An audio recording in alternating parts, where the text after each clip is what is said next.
So moving along for the sake of time, I'm going to briefly just touch on our annuities. Art had mentioned to me that a number of you are in the field and presenting annuities to your clients. At ANICO, we do have a full portfolio. We have a full portfolio of fixed annuities. We also have indexed annuity, and we have immediate annuities. So without going into any specific detail about these products, you can see here we've got a number of fixed annuities from our multi-year guaranteed annuity to various Wealth Quest and so forth. At the end of the day, the takeaway on our fixed annuities is I simply want you to think of them as a CD alternative. So for your clients who are probably in their 60s and 70s who may have money in the bank, as we all know, the return on those CDs are generally very, very minimal today. And obviously, based on what our Fed chairman just released yesterday, it looks like low interest rates are going to be the norm for the next several years. So here's a really good opportunity based on just the news we got yesterday from the Fed chairman. Those clients who are holding money in CDs or just maybe in money markets, you can take that story to the field and tell these clients, look, we just got informed from the federal government that interest rates are going to be at these levels at levels near zero for the next several years. I can put you in a 5-year or a 7-year fixed annuity paying 2.5%.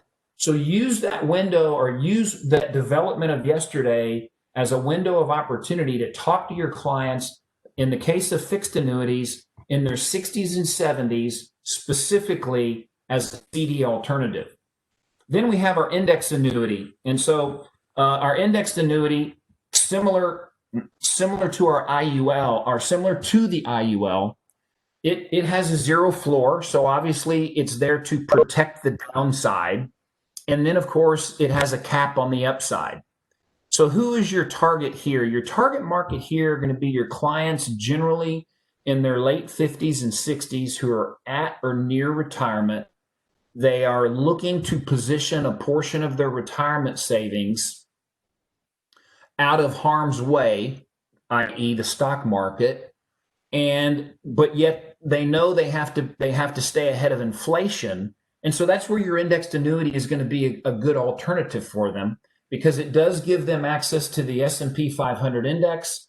It gives them up to a cap. The caps are obviously much lower in an indexed annuity than an IUL, but our current cap, just as an example, is 5%.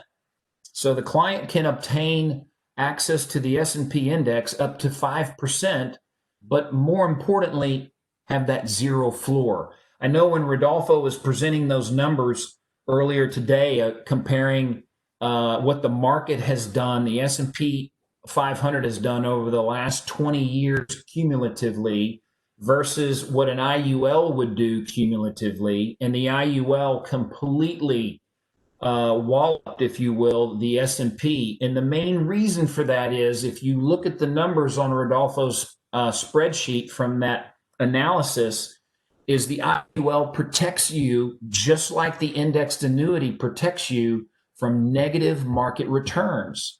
And so when you look at just the S&P 500 and you look at that tabulation of returns that was on Rodolfo's PowerPoint slide, and you look at those years where there was a negative market return, those negative market returns have such a great impact on accumulation. And that is the whole point of zero is your hero. And so with the indexed annuity, here again, your clients in their latter 50s and 60s who maybe just retired early, rolled some money out of their 401k into their IRA. They have to invest their IRA money somewhere. So you can go talk to them about that IRA money and offer them the opportunity to still have some market participation with a cap, but prevent negative market returns from impacting their accumulated savings. And then last but not least, our immediate annuity. Our immediate annuity, simply look at this product as the client gives us a lump sum amount of money as an insurance company, and we convert that into a monthly income for the rest of their life, regardless of how long they live.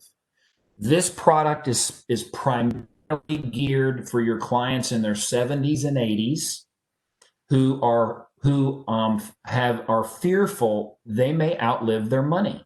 And so my personal story I have is last year my aunt was unable to really maintain her home. Her home was paid for, and she was unable to just maintain it because she was at 75 years old last year. And so, long story short, the house was sold. We allocated a portion of the sale of the house into an immediate annuity with America National, and ultimately that converted into a monthly income that now supports her rent. She moved into a 55 and up community, and that annuity now essentially covers her rent. So now she basically lives off her Social Security and her pension, whereas before she was having to use a good portion of her Social Security and pension for simply maintaining her house. So again, that immediate annuity, it's for folks who are fearful they're gonna outlive their money, and they're generally in their 70s and 80s. And so that's the takeaway on our annuities. So